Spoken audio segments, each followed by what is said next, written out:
Bonjour et bienvenue pour ce rendez-vous hebdomadaire de décryptage de l'actualité économique et géopolitique en mode affranchi. Je salue tous les abonnés de TV Liberté pour cet épisode que je vais intituler « Pour cet hiver, ils vont nous la faire à l'envers ».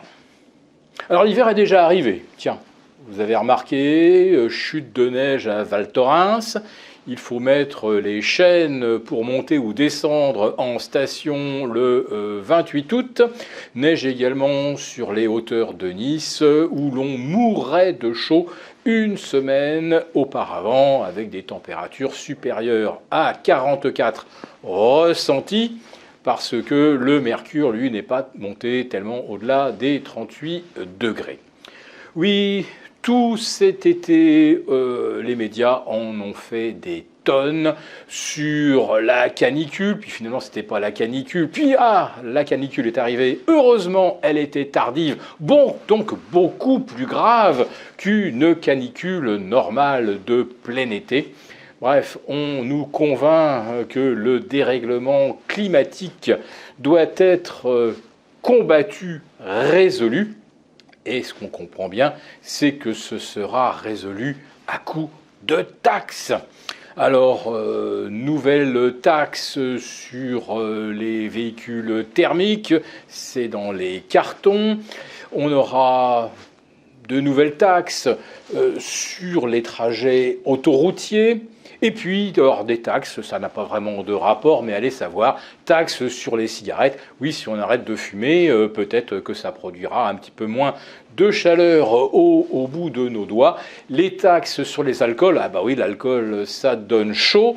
Et puis des taxes, les taxes foncières, évidemment, qui explosent.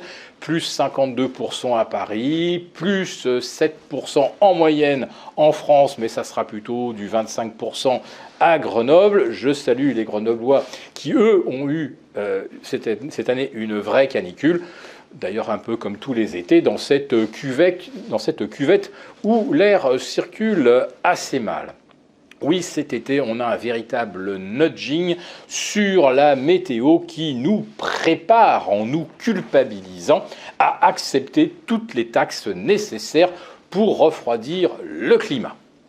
Alors, la France, en revanche, est extrêmement fière d'avoir exporté 250 Airbus vers l'Inde, vers la Chine, des avions évidemment qui vont contribuer à répandre plein de carbone dans le ciel. Et les Allemands, eh bien, eux sont très très contents car ils ont vendu également des millions de climatisations cette année, puisqu'on en installe dans la plupart des pays en voie de développement qui vivent sous des latitudes où la température annuelle est de 30 degrés en moyenne et où ça monte plus facilement à 36-38 en plein été. Et là, ces climatisations, là, je peux vous le dire, elles vont fonctionner pratiquement 365 jours par an. En revanche, nos amis allemands et les Français, on va leur demander, eux, d'utiliser le moins possible leur climatisation car ça réchauffe la planète. On nous demande également maintenant de rouler en véhicule électrique. Ça tombe bien, le coût de l'électricité vient de tripler en l'espace d'un an. Quand je lui dis tripler, j'exagère à peine parce que évidemment ceux qui sont chez EDF arrivent encore à maintenir la tête hors de l'eau, mais ceux qui ont souscrit des contrats auprès de ces opérateurs alternatifs qui ne sont en fait que des parasites qui ne produisent pas d'électricité, qui ne la transportent pas, mais qui vous la vendent 3 fois le prix. Oui, là véritablement, vive le tout électrique. Et l'inflation dans tout ça, eh bien, quand l'inflation progresse, une abaya. Quand il y a une multiplication des faillites des entreprises, une tornade, une averse de grêle terrible qui a cassé 2 vasistas. Oui, on nous distrait, on nous la fait à l'envers en permanence. Alors un petit mot quand même de l'inflation.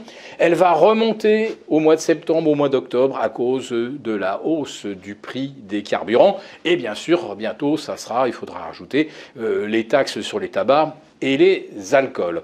Et pourquoi est-ce que l'inflation ne rebaisse pas ? Eh bien, on en a eu finalement l'explication dans les trimestriels des entreprises, le deuxième trimestre. Que constate-t-on? Eh bien, c'est merveilleux, mais les marges des entreprises ont augmenté beaucoup plus que prévu. On espérait un peu plus de 7% par rapport au deuxième trimestre 2022. On a finalement plus 11%. Mais comment est-ce possible? Eh bien, tout simplement parce que les entreprises se sont dit, bon, vu qu'il y a de l'inflation, inflation pour inflation, allez, autant en profiter pour augmenter nos marges. Alors, ils y ont été franco de port et ils ont augmenté leur marge de 4%. On l'a découvert d'ailleurs avec les résultats de Coca-Cola, de Mondelez. Pour l'agroalimentaire, pas de pitié, l'inflation, elle a bon dos et les actionnaires se régalent. Quant aux faillites des entreprises, on en est à 25 000 depuis le début de l'année. Mais lorsque Bruno Le Maire prend la parole, c'est pour nous annoncer qu'on n'a jamais vu autant d'investisseurs étrangers implantés d'usines en France. Mais si ce sont des usines pleines de robots et d'automates, ça ne va pas beaucoup nous avancer.